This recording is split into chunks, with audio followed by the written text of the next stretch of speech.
Now, there are certain places in County Clare which are famous for, in fact, synonymous with almost, stone and flagstone. Liscannor Stone, for instance, is unique to the county. It's hard-wearing and it's used in a variety of ways, both indoors and outdoors.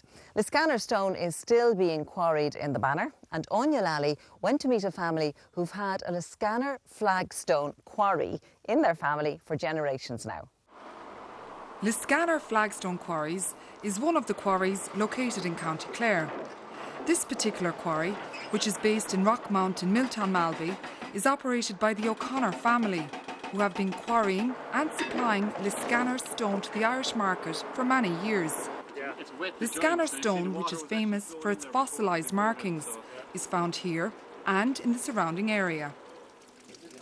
Well, this is the famous Liscannor Stone. It's called a flagstone because it breaks off in these thin layers, and each layer is a depositional unit. This is all comprised of sediment, and the sediment would have been deposited here somewhere around 320 million years ago.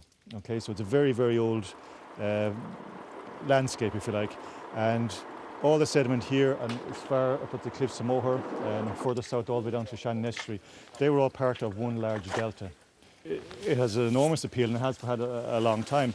First of all, the thickness of it, it comes in a variety of thicknesses naturally, so you can use it for different purposes. But also the main feature is the pattern that these trace fossils have on the surface.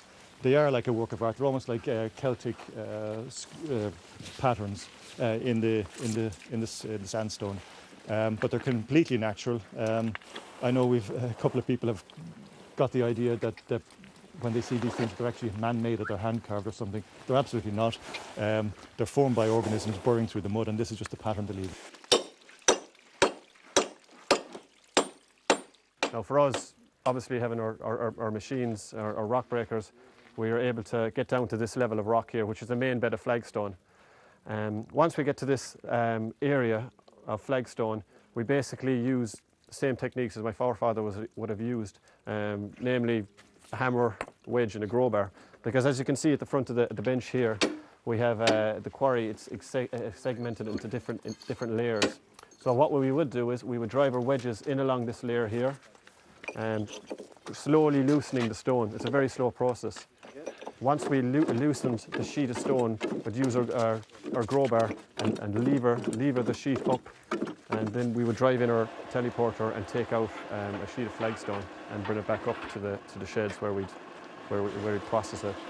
It's a very slow process. I mean, if I was to stand over here, I mean, this section here, we started 2 years ago. So it just gives you an idea, 2 years from here to here, as to how slow the process is.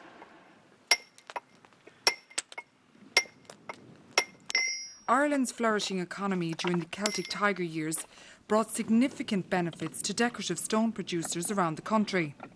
Despite the downturn, there is still a demand for Liscannor Stone in County Clare as well as in parts of Ireland. The uses for this remarkable stone has varied over the years. When I was a young boy, there was flag flowers in every house. There was flag flowers in every house. And the cow houses were generally linneys, but covered with flags in a lot of cases, And every cow had a stall between two flags between them. Just like flags, thick flags like that, just. They're used for crazy pavements and buildings like that, fancy buildings like that. Houses near the road, they like to have the stone building, exposed building, like, no plaster in it. Yeah, to show off masonry, like, yeah. There's a lot of that now, there is. But stone is good all the time, it is. It lasts forever, it'll last forever, it will.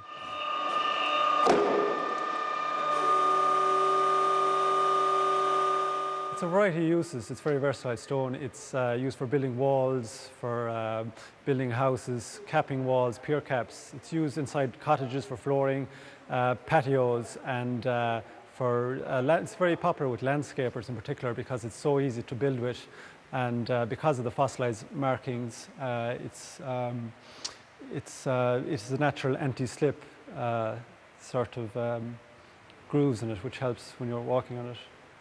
It was used in the Bloom Garden Festival in Dublin, Phoenix Park there in 2010 by Anne Hamilton. They built a number of walls with a dry stone effect, and it was used by Tim Austin there again in 2011. And Tim stood the flags up vertically. He got the idea from the stone standing along the cliffs of Moher, so he wanted to replicate that. There's a steady demand for the stone. We sell it all over the country. We sell it nationwide, down as far as Skull and Cork, up to Letterkenny, Dublin. It goes everywhere, whether you want it to build a house or whether you even need a piece for under your stove. So there's a constant demand for it. We even have interest from abroad as far as America. We haven't looked into exporting yet, but it might be an area we look into in the future.